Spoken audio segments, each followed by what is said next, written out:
Thank you.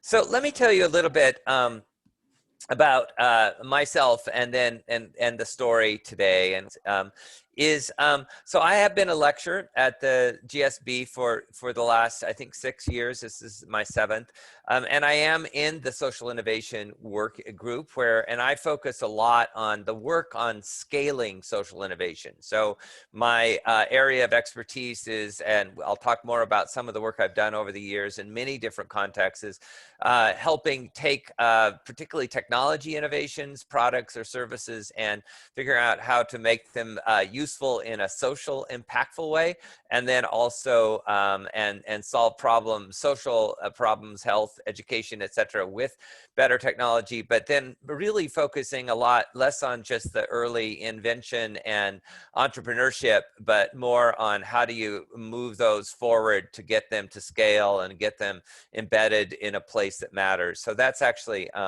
the work I do. Next slide, please. But I've noticed that over the last number of years, I've been listening to a lot of my students, a lot of my colleagues, a lot of my friends, and listening to a lot of conversations about sort of the crazy world we are in, we've been in, and the level of outrage and some of the paralysis and people struggling to make sense, even very focused civic activists, very focused, academic or business people that I work with, and trying to unravel what's going on and make sense of it. And to a point where people have increasingly felt paralyzed, like these problems are too big, or they seem to be overwhelming our ability to move forward, and trying to sort of make sense about that. Because at the same time, next slide, what I know from my own work is that actually, despite the headlines and the sort of negative headlines, the trend lines in the world are actually pretty good. And they have been getting better on a lot of core things we care about. And this is just a couple health trend lines, but we've seen a 50% reduction in the last 30 years in child death and maternal death rates. And this is just scratching the surface of what the opportunities are. So I've been sort of saying, like, wait a minute, if the trend lines are saying one thing, but the headlines are saying the other, no wonder a lot of us are stuck. And of course, the trend lines are not enough. If you click the next slide, what we're trying to do is even bend the curve on those trend lines. And this is a good example in global health, where I've spent a lot of my time trying to accelerate those trend lines. But nonetheless, the trend lines are still pretty good. Next slide. This is true in many different areas. We've done, you've probably read some of the work that Steven Pinker's done recently within the Enlightenment Now book, which Hans Rosling in his great book, Factfulness, started talking about, we've got this disconnect between a lot of innovation, a lot of opportunity, and a lot of kind of random things, some things that are a little more random than others, but actually, whether it's critical things in terms of work in education, girls' education, a lot of protection and conservation, a lot of areas of our lives are actually moving well on a global schedule. And so I felt like we needed to rationalize that somehow for a lot of folks, and also understand where that's not happening.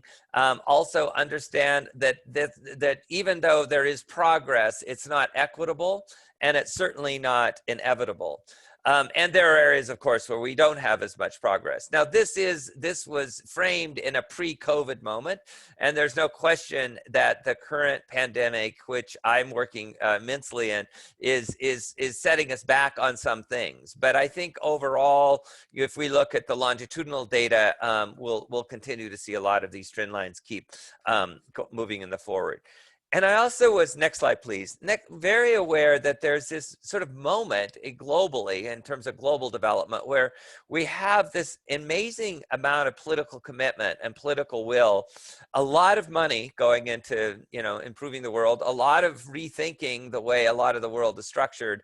There's a lot of opportunity for us to come together. The most articulated way is thinking about the sustainable development goals that have been set up for and voted on by all the member states of the UN for 2030, which have a number of really important targets. And I think people are taking them seriously, not just kind of, well, that's a UN eye roller, but they're really, putting plans together to see if where and how we can get there. Now, that's not to say I'm a Pollyannish, despite to say, okay, wait a minute, ignore the headlines. It's all about these sort of trend lines. And I am, working very hard on things that I'm very concerned about. The work on, climate and our inability to turn the curve on that. The growing inequality, and we've seen that in spades in this last year. Obviously, this pandemic has illustrated so many of the challenges that we still face. But nonetheless, I think that there's some underlying macro trends that should give people some thought. So I started putting together these thoughts in a book. I do bring a lot of different perspectives to it. I don't want to spend too much time on this slide, but I've come from this from a corporate perspective. I was at McKinsey doing social innovation. I built and ran an internet company. I was a corporate lawyer at one point. I was also a human rights lawyer. And I've, lecture, I teach, I work with with Bill Gates very closely for many years on a number of things, and including right now, which the work in China and with other areas of work. So I was trying to figure out how to bring some of that perspective into my ideas. And so next slide, I published a book called Undercurrents. And the idea was really that despite some of these thematic areas of climate or health or education or justice, that there are sort of undercurrents, things below the water that are moving in the right direction, or potentially are larger forces that should help us move in the right direction. And now all of them coming with their upsides and downsides, but that the book is about 5 of these, what I call undercurrents, or their large macro trends. And so the book is out, it's gotten some nice reviews, and it's available everywhere. Next slide. It is not an academic text, and it's not, and it's full of quite a few personal stories and trends, which was sort of insisted on somewhat by my publisher, but it also was bringing to bear that this is something that we should try to get more accessible to people to think about. And it was built on my own idea of sort of the undercurrents in my own life, the trends that are waves that just happen to kind of be things that I have ended up working on or following that were way bigger than me, but I just sort of caught the wave, and I've been riding them ever since as a gay activist, and being, a witness to this enormous change in the world over the last 40 years in my life. I wish I was 40, but that was when I've been active in that field. I was an early China hand, and being a witness to and participant in and engaging with the rise of China, and seeing so many people in China come out of destitution and poverty in the biggest amount of change in terms of poverty alleviation in the shortest amount of time in the history of the world. And while there's a lot of challenges that we're wrestling with, and China's wrestling with, it's an extraordinary story to have been part of. The digital revolution, another thing that I've been lucky to be part of. And then I have been a health and development leader as we've been pushing toward these sustainable development goals. So I was thinking a lot about those undercurrents, and thought that I would think about what are the other undercurrents that other people might find to motivate them, to give them courage, or to provide some momentum in thinking, at least, about the world around us. And this is with a very global lens. So the first, next slide, the first is the idea that the world is becoming a diamond, a funny shaped diamond. In fact, that's not really the best illustration, but we have talked for the last 20 or 30 years, and in fact, if you go back historically, it's been true for centuries, that there is sort of this very odd-shaped pyramid that we've been discussing. We talk about the base of the pyramid and the bottom of the pyramid in terms of income or wealth. And it sort of becomes the defining way that people think about the global socioeconomic model. And of course, we've oriented toward the base of the pyramid, around which there's been quite amazing studies and work, and it's become sort of a term of art. The reality is we no longer actually, in global terms, have it doesn't look like a pyramid anymore. It's changed over the last 15 to 20 years and is accelerating, albeit probably a little less so right now with COVID, but it's accelerating where more and more people have moved out of abject poverty, as defined by World Bank and other standards, into the middle class. Generally, it's sort of a squatty diamond with and that's a huge and powerful trend that I think a lot of folks don't realize and aren't aware of in the work that we're doing in social innovation. So what does that mean? Well, first of all, I want to be clear that it doesn't mean all the problems have gone away. That there's still, if you actually look at the graph, and I would. You know, that the spike at the top has become more acute, where we have a concentration of enormous wealth and income with very few people in the world, relatively speaking. And so it's almost this tiny little spike at the very top. And in fact, still more people are toward the bottom than the top globally, for sure. But fewer people are at the very bottom, because we have more people now in the middle class than below the poverty line globally. And we have literally 100,000 people about a year moving into the middle class and continuing to move up the socioeconomic chain. So the good news is, and there is a lot of good news, is that we can start thinking about new solutions to bring people in, still in poverty, but not in abject poverty, support their journey and agency to move up by thinking them, more as lower middle income consumers. So the role of the private sector and in the world of social innovation and global health and development becomes more important than ever, because we're no longer dealing with places where markets are completely failing, but we're working in communities where there is this vibrant lower income middle class at work.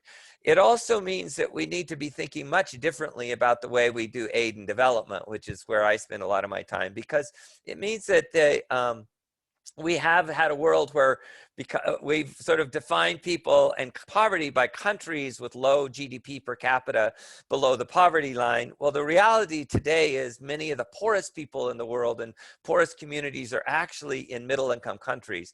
So now we need to be thinking much more at focusing on at-risk communities and low resource communities everywhere, not just poor countries. So this is really a trend that's this powerful demographic trend that I think is sort of underneath a lot of the work we do, is one of the ones that I think is a very positive arc that we need to keep supporting and working with and finding opportunity. Now, it's certainly not doesn't solve all of our problems by any means, and as in fact one could argue that the difference between the top and the bottom has become more acute with ultra wealth and ultra still destitution at the bottom, particularly in failed states and places in humanitarian crises.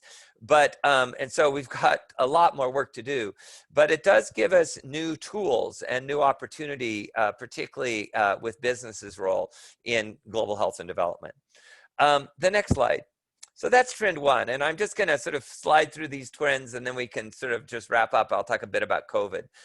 The second trend, which I think is really important in work around social innovation and bringing longer term sustainable solutions with high social impact, to the fore is that we have been seeing on globally and domestically a lot more community-based solutions being the focus of the work. And it may not feel that in the middle of a pandemic where maybe we were lacking, good top-down solutions, but we certainly see a movement increasingly from a more a demand-driven model of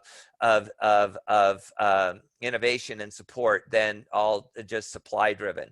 Now, why do I say this? And let me orient you toward the world of global health and development for a second. Is that in the world of global aid and development, where a lot of this is coming from, a lot of it was architected in the post World War II, post-colonial era in the last middle and later part of the 20th century, where there really was a global north or global south, if you would use those terms, where there was not capacity, there was a lot of post-conflict work, challenges, et cetera. So there really was a commitment by the global north, or the rich countries, or the richer countries, to go in and provide solutions and support and aid. And there's a lot of analysis and assessment whether that's worked well or not. Certainly saved a lot of lives. How many of those things were truly sustainable is often the subject of debate. But increasingly around the world, as more countries move into the middle class, as we've moved further away from the crippling effect of colonialism and the crippling effect of some of the conflict, we see more countries that have agency, have capacity, have institutions that are able to set their own agenda, do their own, create their own set of solutions. So we really are needing to reorient the way we do this work. And so I think this is a very important trend, has a lot of implications for the way the field of social innovation works, for the field of global health and development, for our foreign aid. I've been an advisor to the USAID and to other aid agencies in rethinking how do we make sure that our own criteria are met, but really coming at it from what is the community need and what have they defined as what they need in terms of their own self-care, their own community solutions, and what can we do to support them. We see that even in the United States, with more and more programming being much more community-centered. There's a lot of interesting work on how the opioid solution, certainly climate response, has been more community-based than federally based recently. And so I think we'll see this trend continuing to play out, and has huge implications for the field and the way we do our work. The third trend I talk about is one that I think we're all pretty familiar with. Next slide. Is the role in thinking about equity and inequality. I have to say, in some ways I was reluctant to say much about this, because it's like, well, we've always been on a long journey toward the story of civilization, and story of our country and story of many other countries is one of moving toward inclusion, trying to understand how to bring more people into a more equal role in society. But I think many people would argue we've reached a very interesting turning point, and it's very true in the world of global health and development, and a lot of work on social innovation, where the role of thinking through the equity lens, through are we actually engaging in a way that does elevate people that have been previously discounted or disenfranchised? What is the role of gender, and how do we rethink the way we do our work through the gender lens?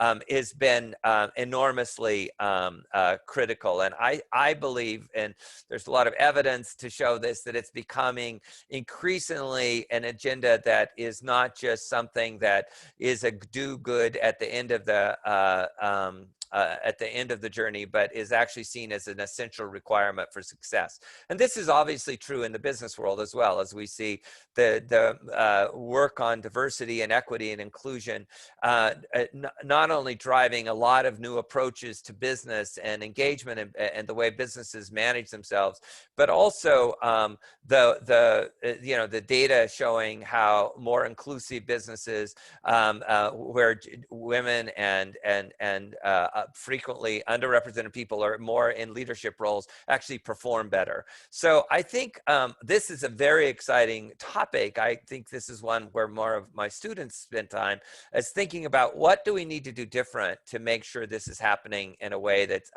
is helpful. Now, I've seen it through the lens as a out gay man, you know, to the change in the way we engage, think about the LGBTQ community, and yet I know that we are only scratching the surface when I see what's happening in other parts of the world. And as always, these journeys are not linear. There's a 2-step forward and 1 step backward.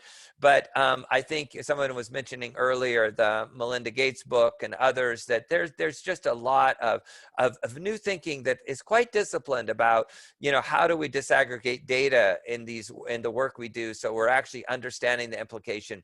We are starting to do some extraordinary important work around the effect COVID is having, wildly disproportionate on women around the world, as well as on certain minority communities. And so that is, you know, a critical issue that is actually going to define it continues to define the way we're managing the response. The fourth slide, the next slide, the fourth big trend, the undercurrent that I describe underneath all types of social change is digital technology. And again, this is one that isn't, you could say, well, that's kind of obvious, and it is, but in the world of social innovation and social impact, we're a little late to the game sometimes. I see even at the Gates Foundation, despite the fact that, you know, the founding resources came out of the digital revolution, that, you know, smart digital applications and thinking about the work of data and digital is sort of not the top of mind for a lot of people. But I am quite excited by what I think the next decade or two will bring in terms of accelerating incredible opportunities to accelerate our work on leveling the playing field, our work on reaching communities with solutions that are fit for purpose, with better data, with better remote access, with AI and other tools. Now, there is absolutely a dark side here, and I don't want to, again, I don't want to sound Pollyannish, and you know, we're in the middle of a world of misinformation. There's very complicated issues about privacy and abuse. We've got data governance questions that have to be addressed, and of course, it's been viewed as a threat to our democracy itself in many parts of the world.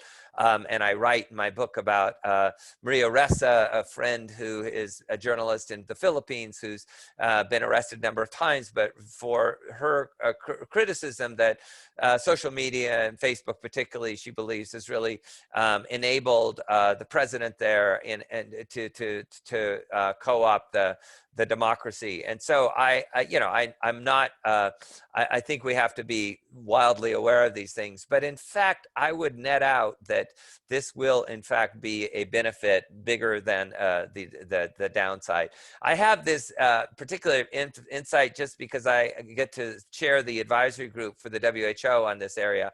And I will talk a little bit in a few seconds about what that has been in the middle of a pandemic and what that looks like. Next slide. And the final, final trend, if you will, or undercurrent is that I write about is the work of working in to scale up innovation.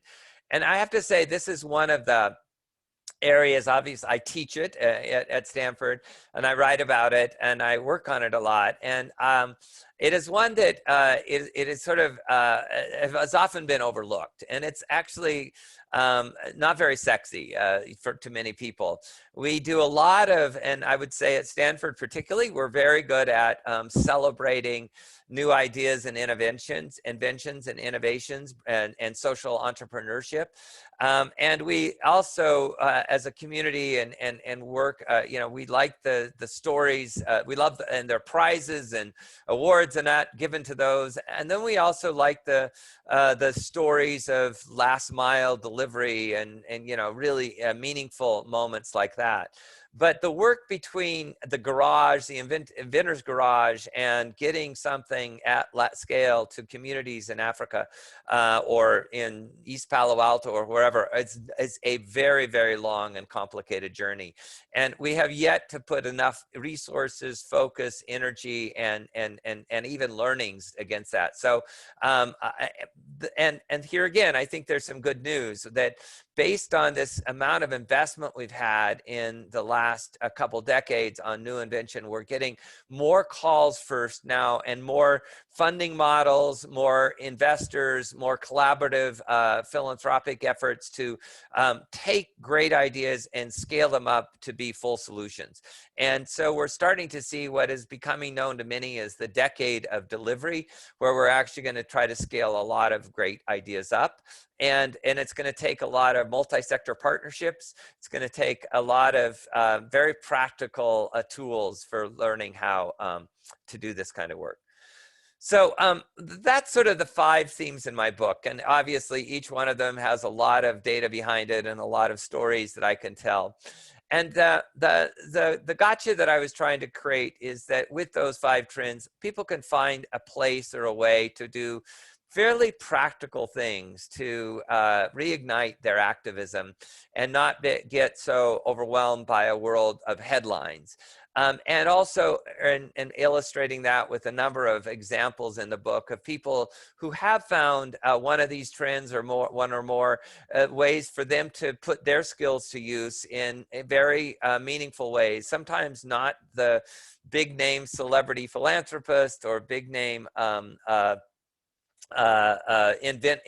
inventions or but sometimes very practical small things, and reminding the world of activists or would-be activists that in fact most activism has not been big names or big philanthropy, but has been in fact often, you know, people coming to around their kitchen table to solve a problem in their neighborhood or in their school, and that's where we'd like to see more activity. So my final couple slides are just to comment on COVID, because along this journey, COVID came along, and suddenly, as I was trying to finish the book, I was also spending 10 hours a day, whether it was with the governor or whether it was with the head of WHO or the Gates Foundation leadership or others on what we should be doing. And it turns out that I found that COVID was illustrated in all 5 of these trends. And I don't want to spend more time. I want to open up to questions, but I can go through and talk about how COVID actually showed up and how we responded to COVID in each of these trends. I also was, as I mentioned, privileged to be able to help on the digital response to COVID, where you know, we saw just an amazing amount of social innovation, people coming forward from the private sector, from the public sector, from government sector, saying, how do we solve, you know, whether it's a better tool for mental health management, a better tool for PPE distribution, for population modeling, for testing and tracking. A lot of great tools and products and systems were innovated. But what we also saw was a very incoherent set of policies and incoherent set of mechanisms to scale those all up. And so I'm happy to talk about how that was affected in the Q&A. It feels like maybe what I should do, rather than go further into COVID, you know, kind of stop there. Let's skip the next slide and just end the presentation part, and maybe what I should do is start addressing a couple of the chat room questions, and then take questions from the audience. One is, you know, let's get to the theme of practical activism, and thank you, Julian. You know, this really was the overarching perspective that I was trying to create in the work I do in the book, that's saying that making the idea of activism more accessible to people to think about in their own role, particularly as they're trying to channel the outrage they may feel about something that's not working or something that they care deeply about. And talking about sort of what it takes to do behind the scenes activism, that in all of these trends, a lot of that work you see is someone not necessarily on the front line, not necessarily in the street, or not necessarily celebrated, but sort of doing practical things, whether and behind the scenes. And so we are constantly sort of trying to encourage, I certainly encourage my students at GSB to try to think of, how they can translate their interests or skills to nudging social change and nudging and engaging in social activism without being fearful about, this means I've got to become a full-time NGO leader, or I've got to become, I've got to come up with some earth-shattering breakthrough social innovation idea, but saying, no, let's take it in its smaller parts. How if you're someone with good financial skills and you have a great job, you don't need to give up those skills or give up your job in order to engage in social change.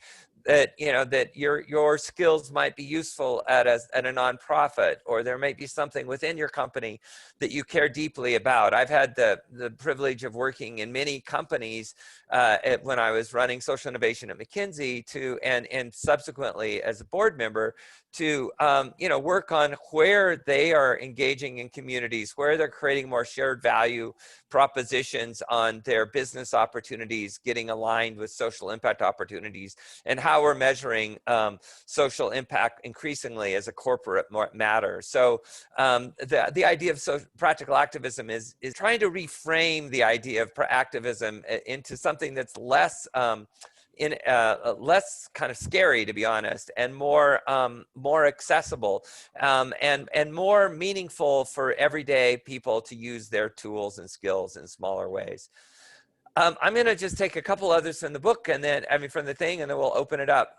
Is capitalism an impediment to scaling social innovation or not? Well, the answer, I think, is probably above my pay grade, in the sense of the question about the future of capitalism is an enormous one with a lot of profound implications, particularly in the current environment where we've seen extreme inequality, and yet at a time when so much of our economy in this country and others has been turned off.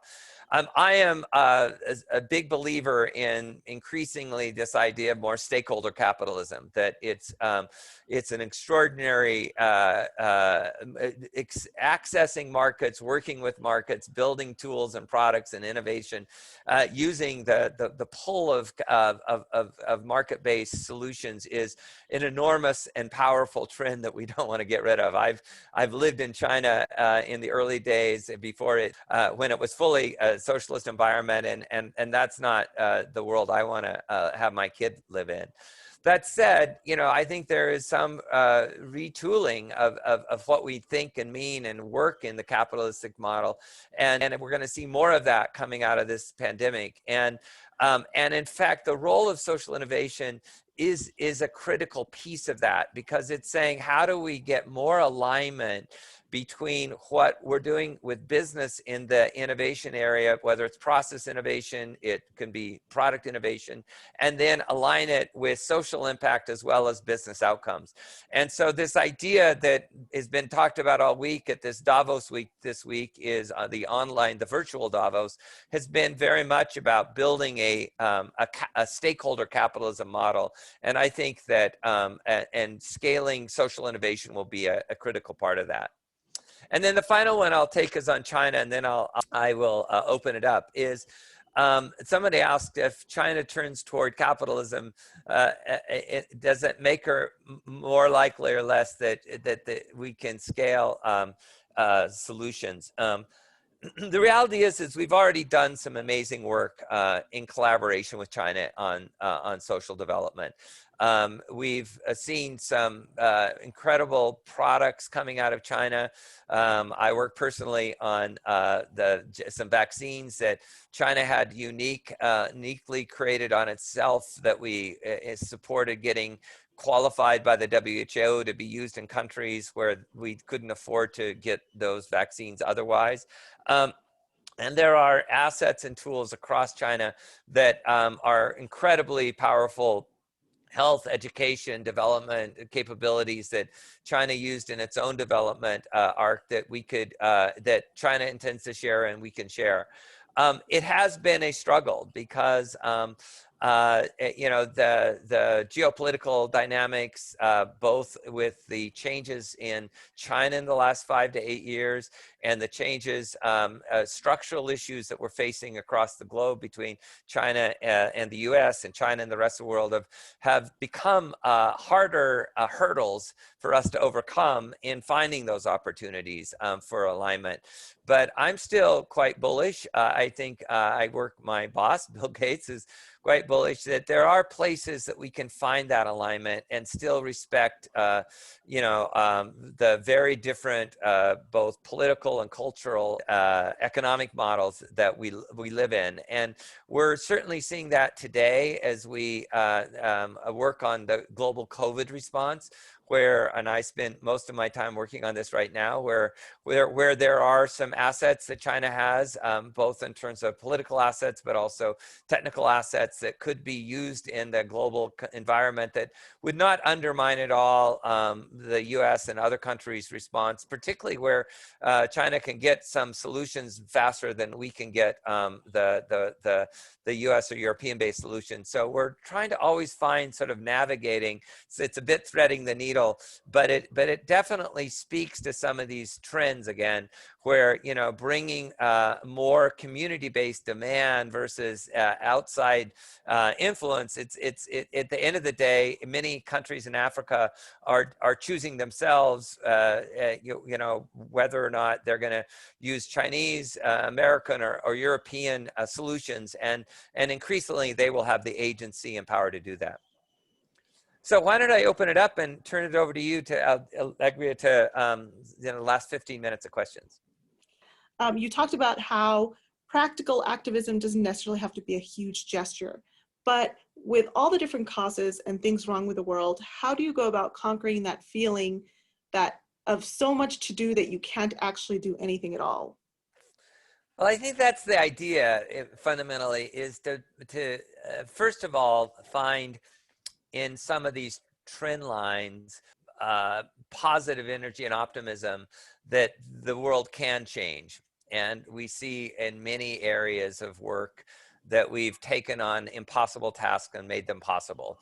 And I mean, I would say that from the perspective of, it's maybe you could argue it's way too slow, but I can say that as in the work I've done on human rights, it's never worked as fast as we want. But what we see today was we would have never imagined 20 years ago in terms of gay and lesbians, the Black community in many instances, women, etc. It's not good enough. We haven't gone far enough, and I don't want to be an apologist for the extreme challenges we have, but it gives the trend is, if we can continue to believe in that arc moving in the right direction, and bending in the right direction, then I think that optimism is part of finding that moral courage.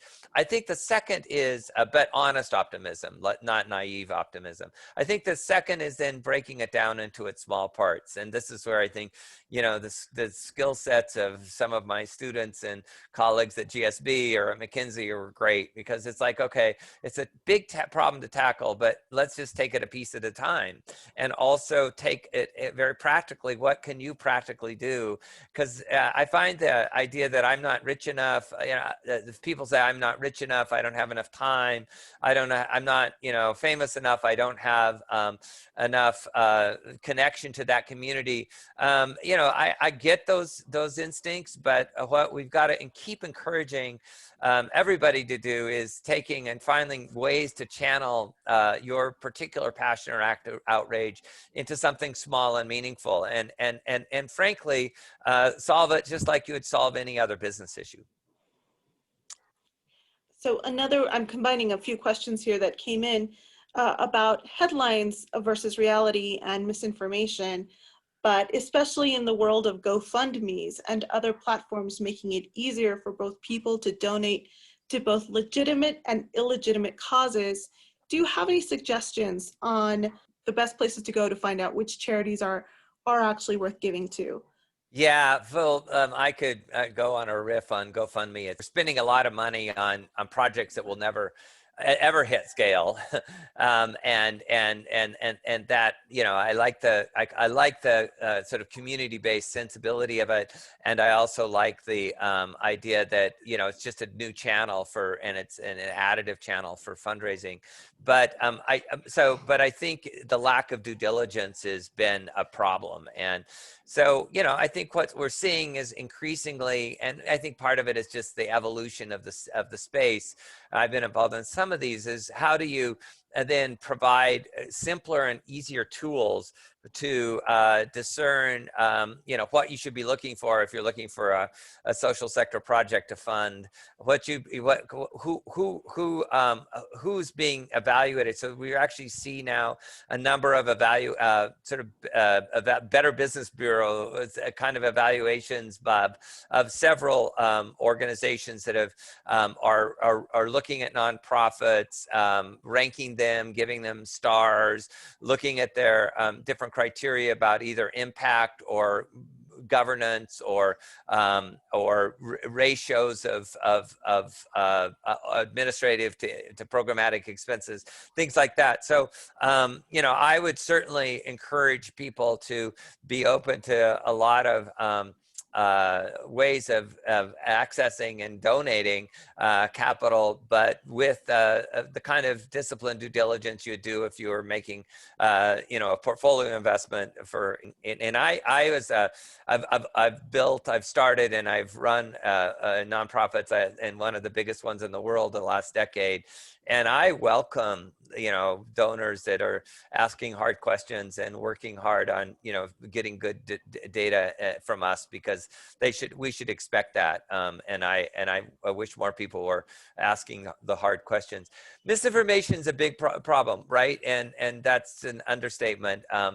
But, you know, I do think that I have a couple of views of misinformation, and we're living it right now around the, you know, deliberate misinformation, certainly in election context and vaccine and the vaccine distribution, we have that in spades. But I also see, you know, that we're beginning to look at tools for managing it. I came out of the digital community where in an earlier day, we were very worried about sort of the YouTubes and the different music sites, etc., you know, abusing copyright so badly, and that it would be, you know, the end of music and the end of creativity and all of that. I was part of that conversation. But technology tends to have a pattern, and we can see it repeat itself, of helping solve some of the problems it creates. And so I have three things. I think there will be increased policy work on misinformation. We're seeing more and more, you know, need for regulatory oversight on some of these sites, and it's going to happen whether the companies want it or not. And I certainly think that we need more policy work in the digital development space, because it's all over the map, and particularly around misinformation and data governance.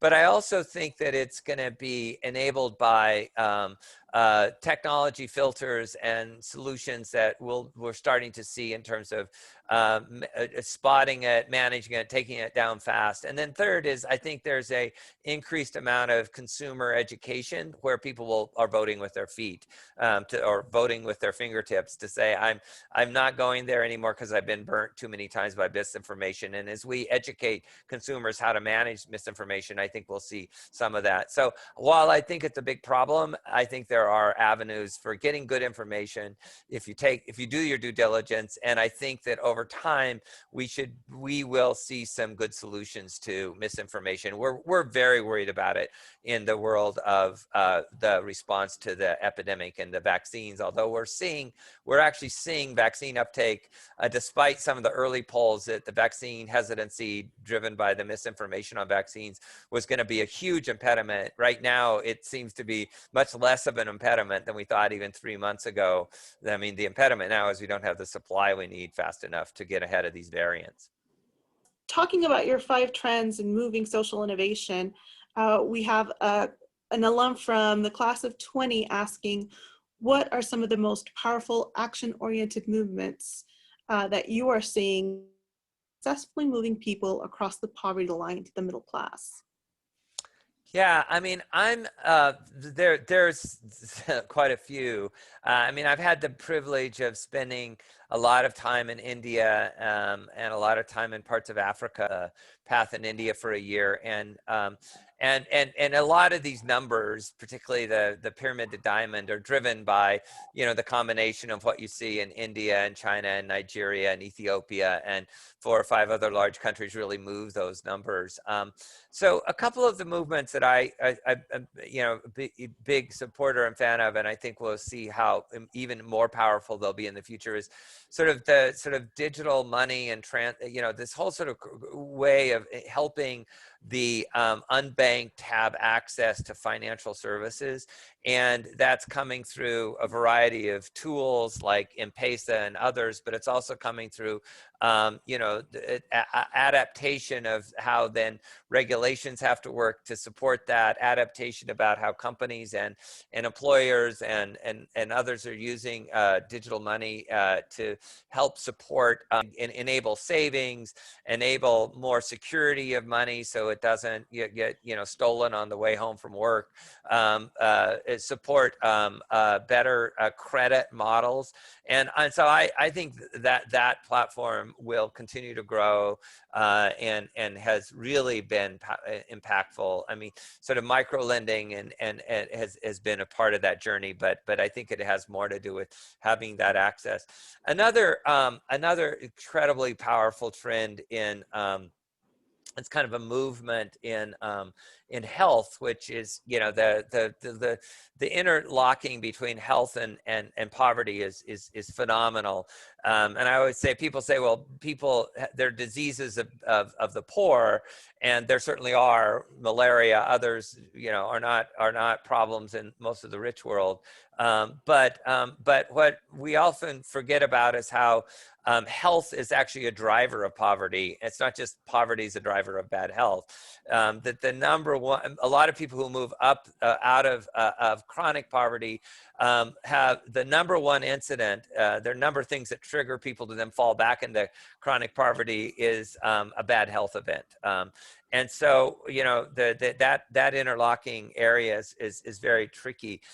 So, one of the movements that I'm really excited about is what is often called self-care, but it's really the idea that we can continue to move solutions, products or services into the hands where, people are doing it, taking care of themselves, because rather than imagining a day where we're going to set up, proper clinics and hospitals and health services everywhere in the world. Now, we still need to keep working toward better health systems, and I don't mean to take the foot off that pedal, but enabling people to do some of the management of this at home with simple digital tools or simple capability or simple education. So we've actually seen throughout the world, and things like administrating family planning tools yourself rather than having to go to a clinic, and enabling that through very simple devices and distribution. Seeing new tools where people can monitor their antenatal care through a variety of nudging apps. A lot of people have, even if they don't have smartphones, they might have mobile devices that have text capability, that those nudges actually change behavior, that change outcomes. And so I think self-care and getting it closer to the consumer is really a powerful thing in communities where so many of the basic infrastructure is lacking. So we have about 3 minutes left. So in those 3 minutes, I think I'm going to take the question from Aaron here, who's asking about, are there times, places where it's higher leverage to influence government than direct service? Absolutely. So actually, it's a good place to end is, look, I'm a big believer that, and people in my class here, that this is a multi-sectoral world, and we need to work across public, private, and government, social sector. In almost every big solution is going to involve that. And honestly, too often we're ignoring the government sector in our work. And in fact, from the innovation side of things, a lot of people come into this work. I find that's true with a lot of my students, with a bias against government. I don't, if I can keep the government out of my way, I'll be able to do this quicker, faster, better. And in fact, I think the more practical activist among us will say, particularly if you're trying to scale innovation, to say, your working through government leverage is such a critical piece of scaling up good innovation and good activism. And it's not so much, the bureaucratic approvals, which are, laborious and difficult. I get that, but forgetting that the government is a pivot in policy can change, can completely make or break an innovation opportunity. And it's certainly been true. We've seen in education innovation where, getting it adopted by a curriculum review or getting it registered by the FDA and health is the single biggest thing that can happen to that product. But also people forget the role of government as the biggest funder of a lot of social impact. It's also the biggest buyer of most social innovation. The government is the single biggest buyer of health products in this country and in most countries. And so I think people ignore government at their peril in the world of social innovation. And if there's sort of one takeaway I get almost every year from my class, it's, I never appreciated the role of government in this work before, and I'm now going to rethink how we should engage government, maybe not, always early and often, but at least along the journey at critical steps that they can become probably a game changer in making my innovation success. So with that, I'll just thank everybody for joining me. I appreciate it. And I hope that you can find your way to finding your own undercurrents to lead you forward one way or the other, or share your ideas with others, or if engage. The book's available at www.undercurrentsbook.com if you want to find out more. But otherwise, feel free to reach out to me through Stanford. Thanks.